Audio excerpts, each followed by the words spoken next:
Also, what the is going on? Okay, hi everybody. Thanks for coming back if you've been here before, or hi, welcome if you're new. My name's Mickey, I'm a therapist, and we talk about therapy things on this channel.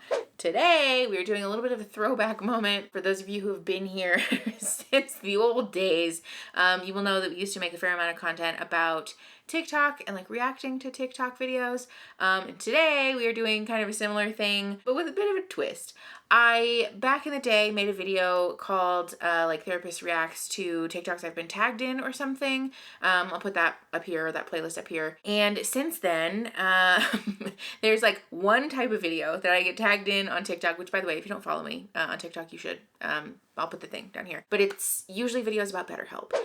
So I thought, since we have talked a little bit about BetterHelp on this channel, that this would be an interesting way and like a helpful way to sort of compile all of that information in one central place. Before we do that, I want to be super duper clear though, because I'd like for this video to be able to live on my channel forevermore and to not get taken down, or I guess for me to choose to take the video down because I received a cease and desist letter. I want to be super, super, super clear. The things that I'm going to share with you are my opinion. These are not things that I'm alleging as fact or like insisting are fact. And I also have no like ownership or control over the content that other people have made on the internet. So grain of salt as always, but I want to be super clear. I'm not making definitive claims about things that BetterHelp is doing or not doing. I'm simply sharing my professional expertise based on the things that other people have said about BetterHelp. So let's dive into the content. While I'm pulling up the TikToks, I want to also remind you, if you're new here, please subscribe. You can join our fun little community. We make videos like this, but we also do like a cute educational moment now and again, so I'd love to have you stay. Also, before we start watching these videos, I want to be clear, a lot of these are stitches of the same video, so in case you're not familiar with the way that TikTok works, you can basically use 5 seconds of someone else's video to then like transition into your own thoughts about the thing. It's a very common vehicle on the platform, so I just want to clarify, I'm not reacting to the same video over and over again. A lot of them just start the same way because they're responding to the original video. So we'll probably watch that one first and then go from there. Okay, like I said, I think it's just helpful context. A lot of the videos that we're going to talk about are stitches of this. How many years do you think it's going to be before we see a true crime documentary about BetterHelp? Good evening. It is my time to shine. Do not trust the BetterHelp therapists. They are so sketch. My one session with a BetterHelp therapist re-traumatized me to the point where I don't know if I'll ever go back to therapy again. Let me just demonstrate for you what I opened the video chat to that morning. Hi, I'm looking at your file, but it says CPTSD instead of PTSD. What's the difference between, what's it, C? The next 15 minutes of my therapy session were taken up by them expecting me to describe to them what the differences were between CPTSD and PTSD. Kinda something I would hope a trauma-informed mental health professional would know. But alas, our time has grown short and there is more. Okay, so we're gonna watch part 2 of that video in a sec, but I just want to talk about this because in the video that is now not public anymore, one of the fears that I shared about BetterHelp as an institution is the potential for folks to receive care that, first of all, is subpar, but second of all, is not reflective of the way that the therapy community typically conducts themselves. There's hair all over my sweater and it's driving me nuts. I want to be super clear. I am the first person to throw shade at my own fucking profession and the other people in it when we fuck shit up. And because historically we've not done a very good job of being very approachable, being very relatable, being very accessible, being inclusive. And so like, don't get me wrong, don't misunderstand. There is very much a need for the therapy community generally, even in the like official avenues for us to like continue working on those things. However, one of the things that I will be very firm about is that the care that therapists are supposed to be providing and that the industry standard approved care that we should be providing is supposed to be like safe. That's the whole fucking gig. That's the point. And so we receive typically, if you are like properly educated, extensive training about how to conduct yourself in a way, like I said, is safe, but also validating and empathic and encouraging to our clients. And so because of this, don't get me wrong, like I said, it is possible for therapists to traumatize their clients and for that to be like a negative encounter for someone and for someone to like potentially not go back to therapy. But I think with something like BetterHelp, because it's not modeled in the traditional way that therapy usually is, where it's a lot easier for us to prioritize the wants and needs of clients above our own profit margin, the potential for harm there is like off the charts, in my opinion. This video is gonna get fucking taken down. Doesn't matter. I feel strongly about this. This was one of the things that I said in my original video, and the reason that I feel the way that I do about some aspects of BetterHelp, because shit like this happens where someone has a really negative experience with someone who, in my opinion, is not conducting themselves in the way that a therapist typically should, but because of the way that the company is structured, it's very difficult for a client to hold that person accountable, and it can feel very intimidating. And so people can often misunderstand their experience with BetterHelp to be a representation of how all therapy will be always, and therefore refuse to go back or be afraid to go back, be traumatized beyond belief and to not want to engage in services beyond that, which is such a fucking shame. Because one of the things that I talk about on my channel all the time is that while I have a particular like therapeutic lens and view, there's not a prescriptive one-size-fits-all way to be a therapist, and I have my own way to do that. Resonates with my people, and that's what's important. There are also other therapists who have their own style and like way of being and way of therapizing people and like leans into different therapeutic modalities, for example, which means that there is a therapist for everyone. It is very much possible to find someone who vibes with you on a personal level, whose approach is safe and validating and helpful and most effective for you. And so when BetterHelp does this, where they push this like one-size-fits-all approach, it's bothersome to me and it's potentially dangerous to clients. We're gonna watch part 2 of this person's video because there is more and it gets worse. This story does not go in the direction that any of you are going to be able to guess. During this time where this therapist is arguing with me back and forth about whether or not CPTSD is even a valid diagnosis, it is. They're wandering around their home like this. It just doesn't really make sense as a diagnosis because really it's the same thing as PTSD. And I have so many questions. Like, why the shades? Why is your house dark at 8 a.m. in the morning? Those questions kind of end when this therapist pulls down their pants and uses the toilet in front of me on camera. They started to get up again, at which point I asked, "I'm sorry, hold on. Is this actually happening?" To which they responded, "Yes. Is there a problem?" It was at this point that I shut my laptop and allowed myself a panic spiral. As a treat. Did I reach out to BetterHelp? Yes. Did they do anything? No. Also worth mentioning, these therapists get a detailed account from the patient about why they want to start therapy with them. Which begs the question, does that sound safe to you? Okay, so the other thing that I want to address about this is the question of like, is CPTSD a valid diagnosis? Yes, it very much is. We're planning on making a whole video about CPTSD. It is in the works, I promise. But just for the sake of cliff notes, CPTSD is a valid diagnosis. It is not included in the current version of the DSM. However, while the DSM is a guiding piece of literature for the process of diagnosing clients, it is not the end-all be-all, first of all, in what we know in the research, but also in like what constitutes a valid diagnosis or not. There's a lot of red tape that exists in the therapeutic field, most of it for the safety of clients, but also because there is the necessity for standardized practices of care, again, for the safety of clients, but also to make sure that a therapist who gets educated in like Oklahoma has a somewhat similar education to someone who gets educated in Nebraska, right? Like, this is important.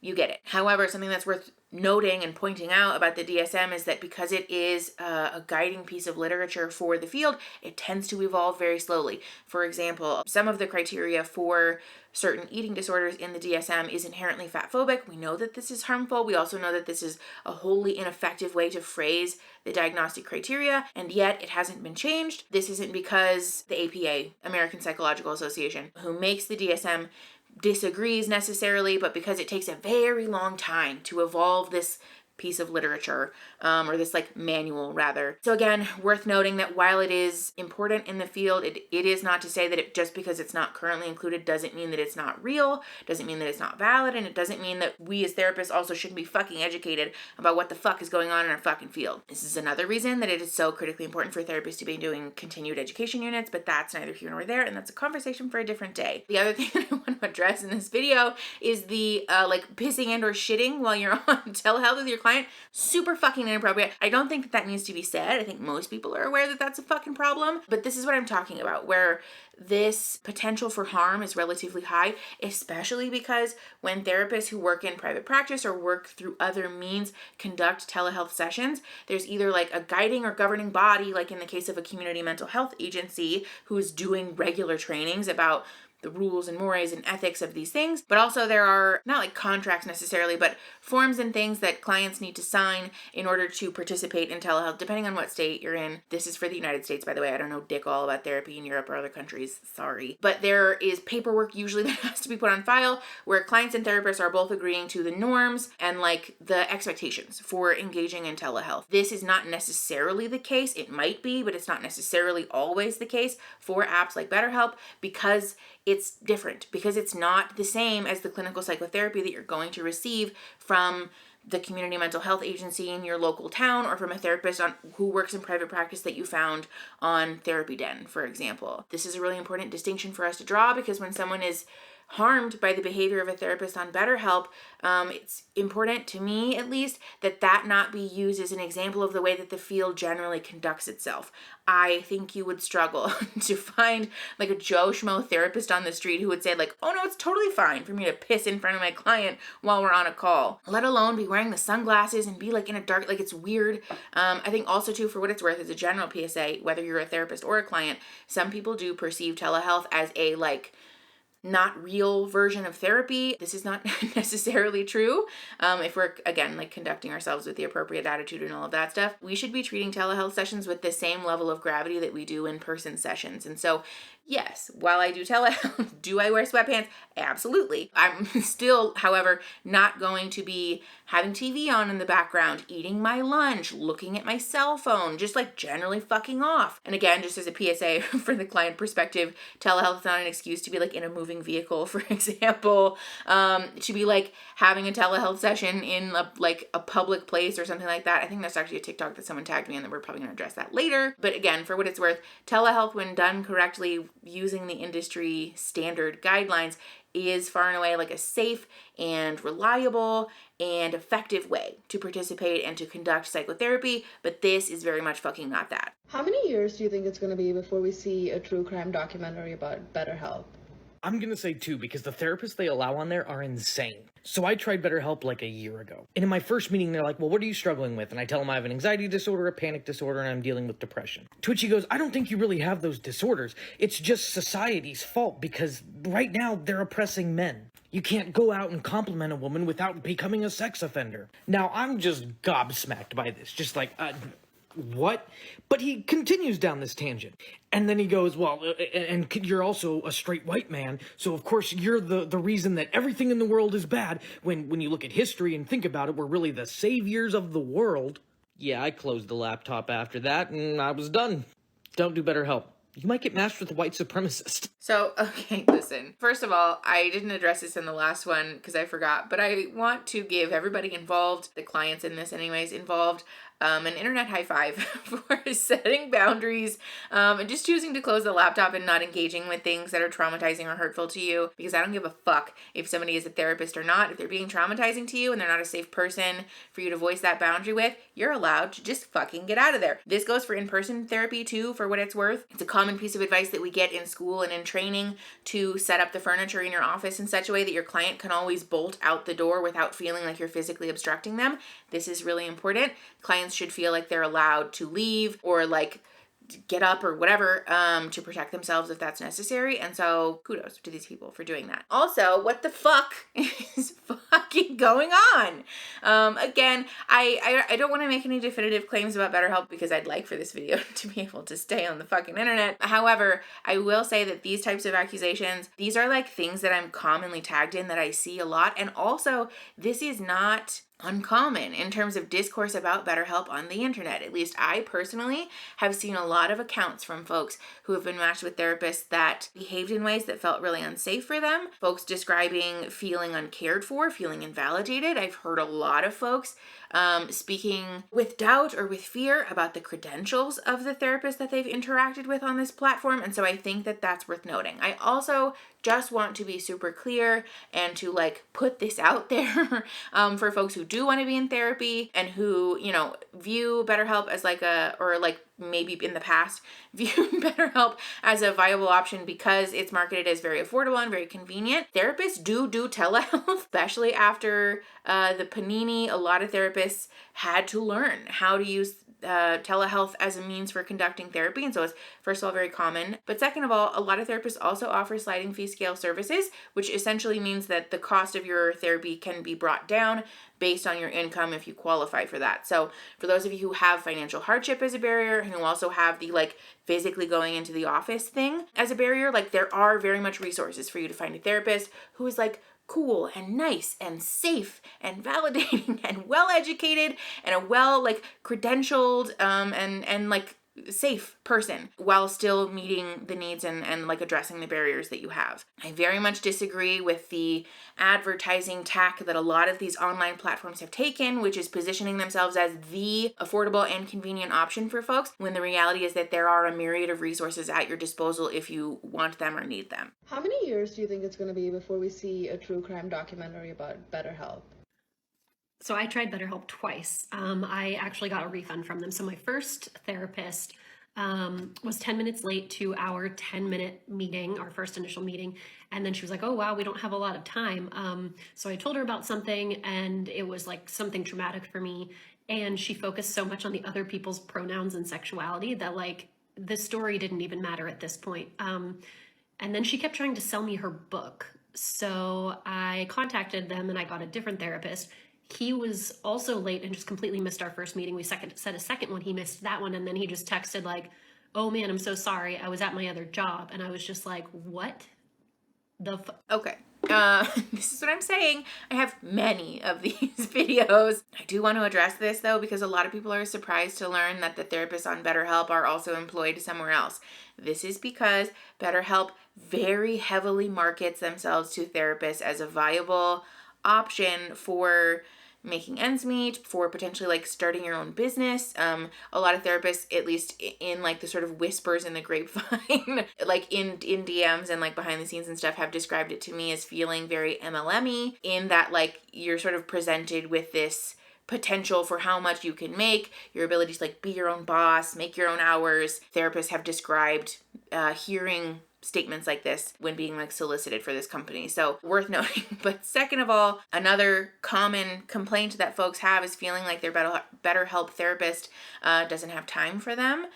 This is another common thing that I've heard through the grapevine in like the therapy community, is that it can be a very demanding schedule time-wise because it's difficult to manage in the way that it's organized. It's difficult to manage that plus another job. And so this is why this type of video is so common, because there seems to be mismatched expectations on behalf of clients, on behalf of the therapist, and like the way that BetterHelp interacts with all of these people involved. So again, I want to be super clear. If you're a person who's used BetterHelp and you're like, wow, I hated this, I'm never going to therapy again, please know that there are therapists who won't behave that way, and that there are institutions and like means for you to receive the help that you so very much deserve, the resources that you so very much deserve, in a way that doesn't feel like you're being ignored or being invalidated or like someone doesn't have time for you, or just like generally making you feel like you're not important, because you are important. And it's entirely possible for therapists to structure their lives in a way that allows us to really prioritize you and to make you feel seen. How many years do you think it's going to be before we see a true crime documentary about BetterHelp? I am so glad that we are outing BetterHelp. You would not believe the experience I had with them. 2019, when I was experiencing the worst of my eating disorder, I had not opened up to a soul about it. I decided for the first time to try and advocate for myself. I downloaded BetterHelp. I got set up with this woman in America, and they said that she was like an eating disorder specialist, and I thought, oh great, okay, someone who'll actually get it. I started explaining to her like my symptoms, my thoughts, and how awful my life was because of it. She said something to me like, oh, is your BMI really that low that you're experiencing all these things? And I thought, right, that's not relevant. I didn't even acknowledge that. But then I did tell her how much weight I had lost. I didn't tell her where my weight was at. It could have been anywhere on the BMI scale, but from what she had said earlier, she was assuming that it was like super low. Anyway, what she said to me there was, "Well, good for you. Congratulations on all that weight loss." I deleted the chat, deleted the app, and never advocated for myself again. See, this is what I'm fucking talking about. Also, for what it's worth, if you just look at the stitches on this video, there's literally hundreds of videos that people have made. Echelon, babe, we're kind of doing something. Okay, bye. There's literally hundreds of videos that people have made talking about their negative experiences with BetterHelp, and I just think that this is very much worth noting. To address this specifically, though, I want to be super clear. A lot of folks have shared having similar experiences like this with eating disorder therapy, both with BetterHelp and not with BetterHelp. This is one thing that I won't necessarily say that BetterHelp is solely behind perpetuating this weight stigma, because this is, again, we talked about it earlier, there is a lot of fat phobia in the eating disorder recovery realm, and so it is still currently in the DSM, weighing your client, tracking their BMI, those types of things, and also that you only qualify for certain diagnoses if you meet the weight requirements, which is fucked up and fat phobic and also unnecessary, but again, part of the field that very much needs growing. However, again, I just want to address the thing that I've said 73 fucking times in this video. Please know that the shitty experiences that you've had on behalf of BetterHelp are not a reflection of the way that the therapy community works as a whole. That's why I make the content that I make on this channel, because obviously, as a therapist, I'm very much pro-therapy. I'm a fan of the job that I have and the field that I work within, and I do very much believe that it's possible for us as a field to grow enough to the place where we are continuing to provide a safe and validating environment for our clients. And I take issue with not just BetterHelp specifically necessarily, although I do also take issue with them specifically. I take issue with these large tech-based companies throwing their hat in the ring of a field that has a really high possibility of potentially hurting clients if you do it wrong. Therapists who work in this field are doing the work that they're doing because we care about clients and because we really are passionate about providing folks with the help and the resources that they deserve and that they're looking for, because we believe in human resilience and all of these wonderful things, right? The work that we're doing is guided by a genuine compassion and empathy, ideally anyways, good therapists, and an interest in allowing folks the space and the time and the resources that they need to become a better version of themselves.